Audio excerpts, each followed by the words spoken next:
neighbors, welcome back to another video of Cooking with Neighbors. It is I, Jerry Ellen, and today we're making a broccoli casserole. It's a great side dish. I'm going to show you how to make it a little bit, looking a little bit more festive for Thanksgiving in the United States. I am in Ontario, Canada, and I did a few side dishes that got deleted on me by accident. So now I am making one side dish for you all today. I did the video of 3 side dishes. They are now eaten and gone. I can't show them. And so they're gone along with the video. Okay, let's get started on this. Let's get moving. You're gonna need a bag of chopped broccoli or broccoli florets, whatever you prefer. This is a 750 gram bag. You can do like 750 to 900 grams, or you can go 3 10-ounce bags or whatever. And so yeah, that's my broccoli. Like I blanched them in some hot water just for like 4 minutes because I didn't want them to be mushy or anything. But you do you. Do it according to package instructions. And I drained it really, really well because you want to drain it because we're not making broccoli soup here. Okay. So I put that in a large bowl. I'm going to take you on over so that you can take a look inside the bowl. Okay. To this, I'm going to add, you have some choices here depending on what your family likes. You can use cheddar soup, cream of cheddar soup, which I have in the cupboard, and it is good in this. But we quite like the mushroom soup, but you can use cream of chicken, you can use cream of celery, you can use cream of whatever your heart desires, okay? This is our brand. It's a Canadian brand. I'm going to be honest. This one is sometimes not as thick, see, as some of the other soups than this. But this is what I have.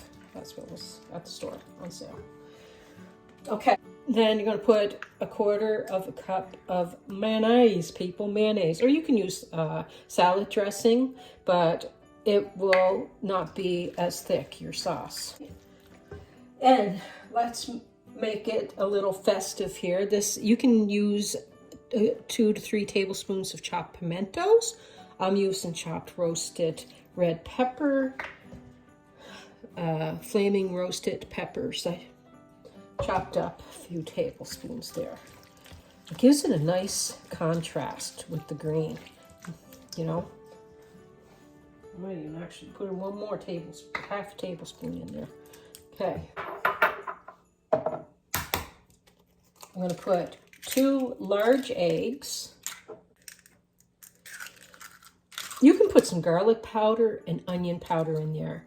I'm going to add garlic and onion powder because that's what my family likes. But if you may be having people that may not want garlic or whatever, you can tell them to go home. Or you can accommodate, not add it. I'm just going to put like a half teaspoon because that's pretty much all that's in my thing of each. Your beaten eggs.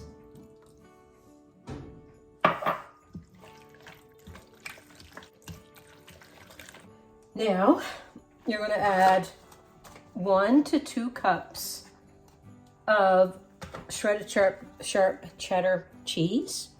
If you prefer something different cheddar, go ahead.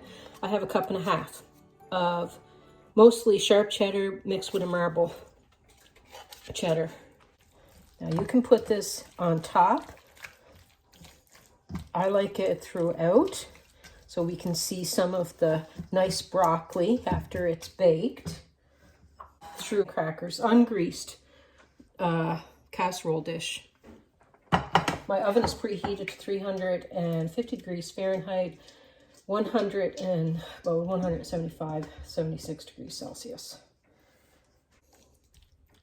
See how the roasted red peppers look so pretty in it? I love that. I love it with pimentos too. And another thing that you can do, first I have crushed Ritz crackers. okay? Or a buttery cracker, okay? And you're gonna get 2.5 tablespoons of melted butter. Mix that on about in your crackers. I'm going to give you some options on top of this as well, just to add some ideas for you if you like. My hands are clean, okay? I'm going to get in there, sprinkle them on over.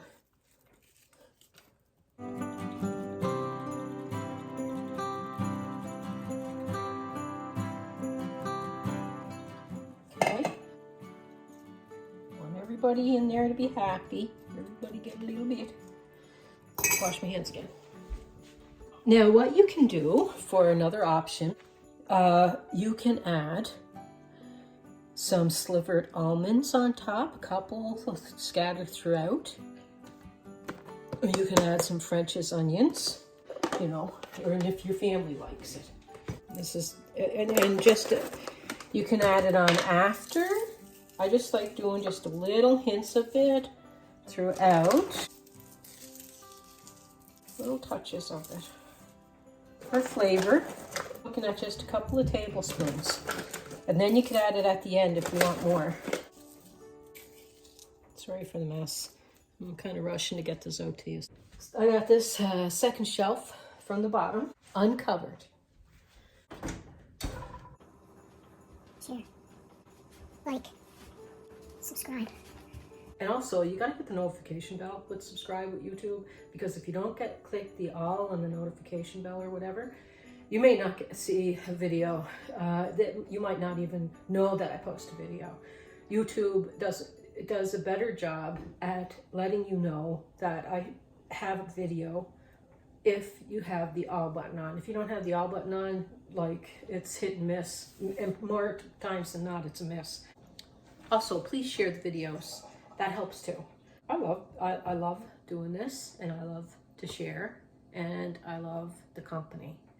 Otherwise, you know, I'm walking around with the tripod talking to myself when I don't get to do a video, and saying, you know, I name things like my tripod, you know. I'm gonna take you on over. It's delicious. Look at that. See, it has, you can see like the green and some reds peeking through. I like it like that. So you really start to smell it cooking when it's about ready. A minute or two after you really start smelling it cook, it'll be ready, and that's usually around 35 to 45 minutes, okay? You got the nice toastiness on top, and if you want, you can sprinkle some more French's onions on it, or not. But anyway, I'm gonna just show you a spoon so you can see. See, it's not soupy. It's nice. You can cut some and put it on a plate or whatever. And I would guess that you could get probably 6 to 8 people, if you know, or a little bit of a side with their turkey dinner. And it's so good. It is really good. It is better than good. It's great. I promise you that. Here, have a tasty poo for yourself, and then you'll know. And I love you. Peace, love, and God bless. And don't forget, please come back again. Bye.